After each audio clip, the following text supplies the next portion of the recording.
असफलता से हमें कभी निराश नहीं। तो कुछ शब्द हैं जैसे कि जिनकी इंग्लिश तुमको बता रखी है, ठीक। तो सफलता की इंग्लिश हो गई सक्सेस, असफलता की इंग्लिश हो गई फेल्योर, ठीक। तो सेंटेंस बनाना शुरू करेंगे। देखो सबसे पहले तुम ये चाहो, तो आपको पता होना चाहिए जो चाहिए वर्ड दिया गया है, अगर यदि तुमसे ये पूछा जाए सेंटेंस, क्या ध्यान दो इधर देखो। जैसे हमने कहा हमें विद्यालय जाना चाहिए, हमें विद्यालय जाना चाहिए। तो देखिए वी, अब चाहिए कि इंग्लिश आप शुड और मस्ट भी होती है, तो मस्ट लगती है यहाँ पर, बट यूजुअली अगर यदि हम लोग यहाँ पर शुड लगाएंगे तो गलत नहीं होगा। We should go to school, तो हमने चाहिए कि इंग्लिश क्या लगा दी, शुड, यही इसमें यूज होगा। हम तो बताना चाह रहे हैं अगर कि यहाँ पर कोई ऐसा वर्ड दिया जाता जैसे मुझे विनम्र होना चाहिए, मुझे विनम्र होना चाहिए। जब भी कभी चाहिए लिखा और उसके पहले होना दिया जाए तो वहाँ पर बी जरूर लगता है। क्या लगता है? क्योंकि बी मीन्स होता है होना ना। तो यहाँ पर हो जाएगा I should be polite, I should be polite. तो ये होने की वजह से बी लगता है, ये एडजेक्टिव इस वजह से, ये वर्ब नहीं। अगर यहाँ पर ये वर्ब होती तो पता है कौन सी फॉर्म होती, वर्ब की थर्ड फॉर्म। बी लगती है तो वर्ब की कौन सी फॉर्म आ जाती है, थर्ड फॉर्म। आप पैसिव वॉइस पढ़े होंगे, उसमें देखा होगा कैन बी तुरंत वर्ब की कौन सी form, third form. Must be तो वर्ब की कौन सी फॉर्म, थर्ड फॉर्म। तो शुड बी तो वर्ब की थर्ड फॉर्म अगर वर्ब है तो, बट ये एडजेक्टिव इस वजह से इसमें ऐसा कुछ भी नहीं है। अब पोलाइट का पोलाइटेड नहीं हो जाएगा, ठीक है। चलिए तो अब आ जाते हैं अपने सेंटेंस पर। अगर होना दिया गया तो बी लगेगा, अगर होना नहीं डायरेक्ट वर्ब है तो शुड के बाद मेन वर्ब आ जाती है, ठीक। चलिए अब आओ अपने सेंटेंस पर। वो क्या है कि असफलता से हमें कभी निराश नहीं होना चाहिए। अच्छा, कभी निराश नहीं होना तो कभी नहीं की इंग्लिश पता है? तो सेंटेंस में सब्जेक्ट क्या है? अरे सेंटेंस सब्जेक्ट बी है। अच्छा हाँ, सब्जेक्ट क्या है इसमें? बी है। हमने सोचा तुम करो बी है, बी ई। हाँ तो इसमें वी है सब्जेक्ट, वी बोलो तुम लोग बी करें। चलो वी, फिर क्या हो जाएगा? वी शुड लगाएंगे कि नहीं? वी मीन्स हमें शुड भी चाहिए। अब कभी नहीं की इंग्लिश क्या हो जाएगा? नेवर। वी शुड नेवर, तब भी लगाओगे। अगर कभी नहीं ना दिया जाता तो तुरंत शुड के बाद क्या जाता है? तो वी शुड नेवर बी क्या नहीं होना चाहिए?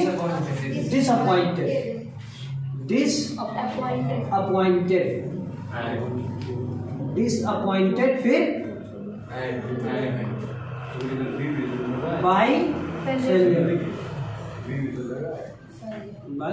ठीक, अब कुछ पूछेंगे बी लगा नहीं, ये वर्ब है। डिसअपॉइंटमेंट होता निराश होना, नहीं होता निराश होना। तो ये वर्ब हो जाती तो वर्ब की वजह से इसमें थर्ड फॉर्म लग जाएगी।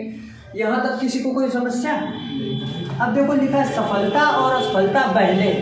तो आपकी जो बुक है उसमें इस तरीके से बताया गया कि सफलता और असफलता बहनों की जैसे हैं।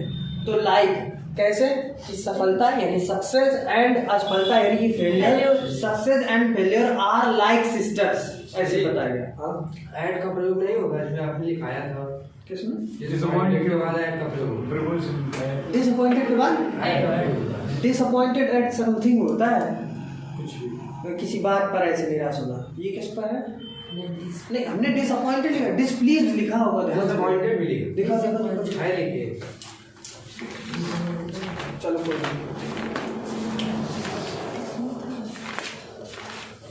अभी जब रूल लिखा है ना,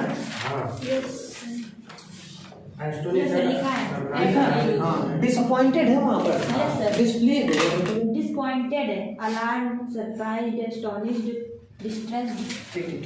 तो यहाँ पर क्या हो जाएगा? Add failure. हाँ ठीक, ऐड लगेगा। तो we should never be disappointed at failure. देखे रहे ना भाई, पहले रूल पढ़ाए। सफलता और असफलता बहने। सफलता क्या, सफलता की इंग्लिश क्या हो जाएगी? सक्सेस। सक्सेस की स्पेलिंग बताओ। और की इंग्लिश क्या हो जाएगी? और असफलता की इंग्लिश क्या हो जाएगी? तो सक्सेस एंड फेलियर, फिर है बहुवचन है ना, तो क्या लगेगा? आर, कहाँ लिखे आर और आर सिस्टर्स। इसमें अगर फिगर ऑफ स्पीच पूछेगा तो दैट इज मेटाफर। क्या है?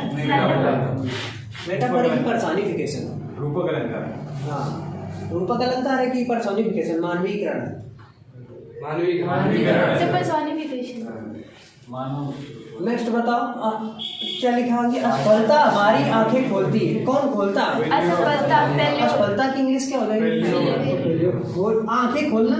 Open. Open Our eyes. Opens होगा कि ओपन होगा? Opens our eyes. ओपन्स माने खोलती है। और किसकी आंखें? हमारी आंखें। तो यानी कि आवर Eyes. फिर से समझेंगे एक बार।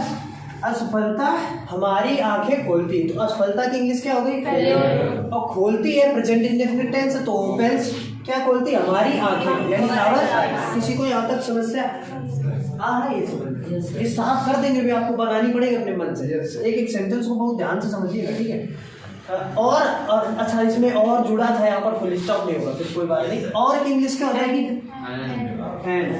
एंड इससे जुड़ेगा ये। एंड हमारी कमजोरियों को उजागर करती है। इस सेंटेंस में सब्जेक्ट क्या है बताओ? Our weakness. हमारी हमारी कमजोरियों को उजागर करती है, इसमें सब्जेक्ट है ही नहीं। तो सब्जेक्ट यही है, असफलता ही तो उजागर करती ना। तो एंड माने और उजागर करना, यानी एक्सपोज करना। एंड एक्सपोजेस, एक्सपोजेस क्यों लगा रहे हैं बताएंगे? एंड एक्सपोजेस क्या? Our weakness. आवर वीकनेस,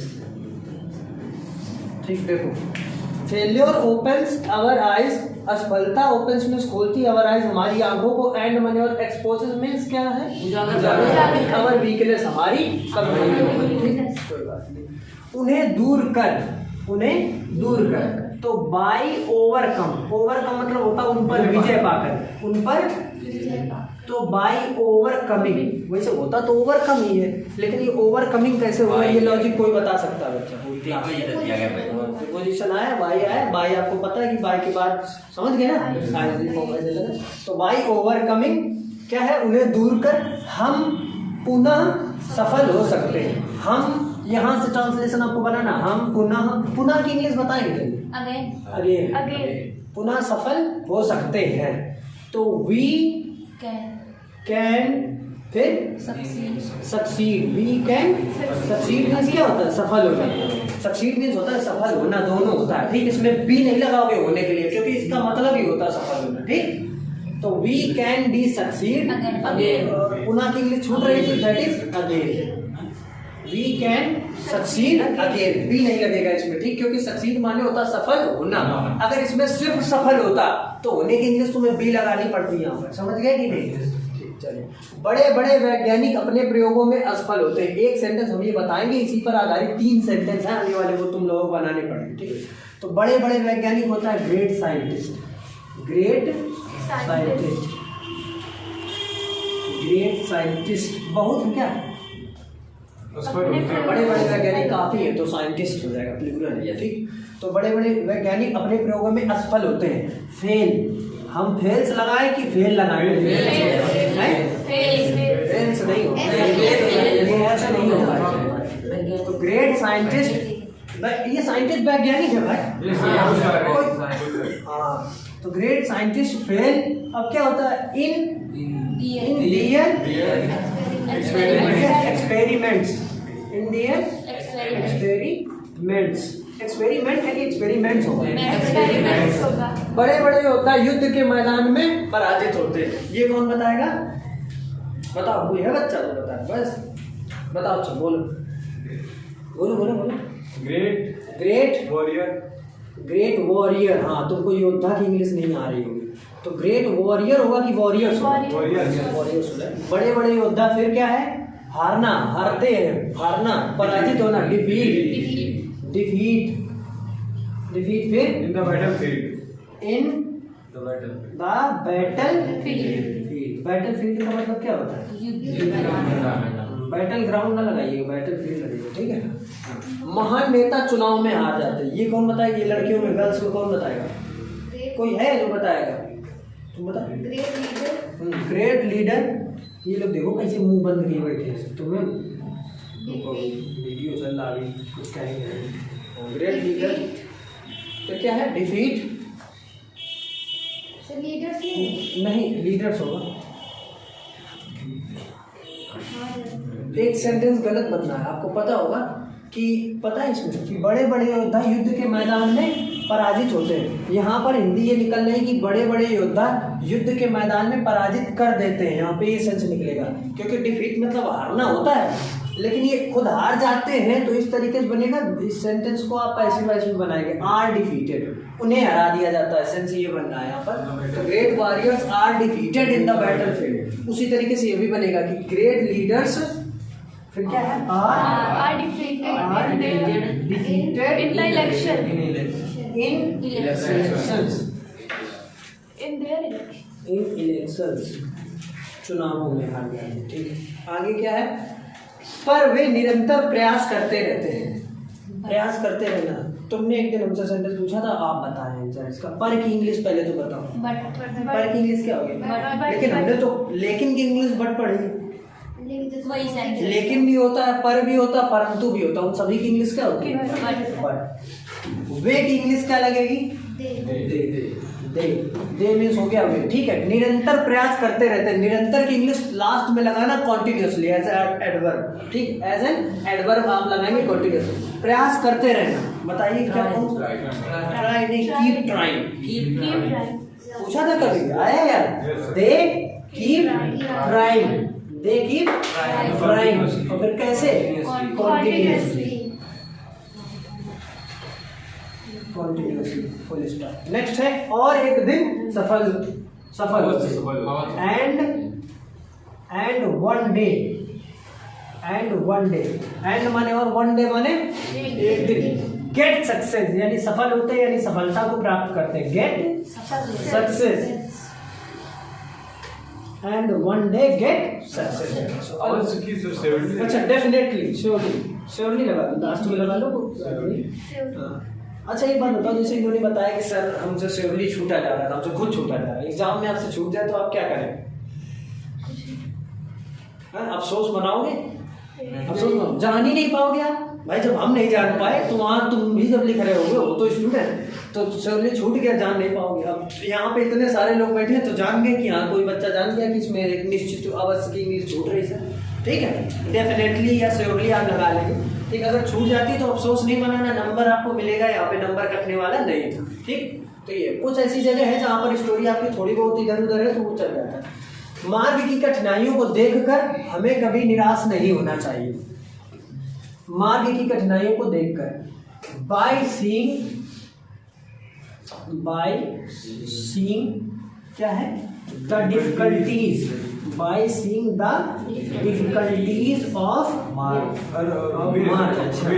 हाँ,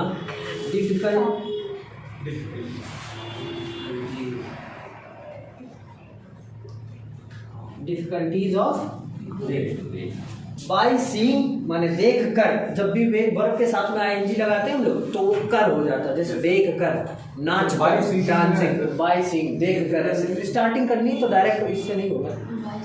तो by seeing the difficulties of वे, क्या रास्ते की कठिनाइयों को देखकर हमें कभी निराश नहीं होना चाहिए। वी शुड नेवर क्या होगा? Be disappointed. We should never be disappointed. फिर क्या है? Full stop. यदि हम दृढ़ निश्चय कर लें, इतने की इंग्लिश बनानी। इफ वी टेक माने होता है लेना एक तरीके से। स्ट्रॉन्ग डिटर्मिनेशन, स्ट्रॉन्ग मतलब क्या होता है? दृढ़, और डिटर्मिनेशन निश्चय। डिटर्मिनेशन मीन्स क्या हो गया? निश्चय। If we take a strong determination, यदि हम एक दृढ़ निश्चय क्या करें? ले ले, यानी दृढ़ संकल्प ले ले। तो की इंग्लिश इफ वाला लगा है तो क्या लगता है? कॉमा। तो की इंग्लिश क्या लगेगी? कॉमा। इफ से स्टार्ट है सेंटेंस तो की इंग्लिश कॉमा लगती है। याद है ये बात? पीछे बताओ भाई हम। तो if we take a strong determination तो की इंग्लिश कॉमा लग गई। तो कोई भी चीज असंभव नहीं है, ये बोला जाने वाला सेंटेंस है। इसका ट्रांसलेशन नहीं आता है तो आपको इंग्लिश पढ़ने की कोई जरूरत नहीं। कोई भी चीज असंभव नहीं, तो क्या होगा? Nothing is impossible. अब इम्पॉसिबल की ही स्पेलिंग तुम्हें नहीं आती तो बड़ी दिक्कत बात है। इम्पॉसिबल, ठीक है। पॉसिबल का अपोजिट पूछ देता है, बताइए पॉसिबल का अपोजिट क्या है? जीवन संघर्ष का ही दूसरा नाम है। जीवन जो है वो संघर्ष का ही दूसरा नाम है, तो जीवन यहाँ पर करा है। Life is The second name of yes, life is other, other मतलब दूसरा। second नहीं लिख सकते। सेकंड अदर नेम, अभी हम लगा रहे हैं, हम अदर लगा रहे हैं, तुम सेकंड लगाना, बच्चे बताएंगे कौन सा ज्यादा सही है। Life is other name, other name of struggle.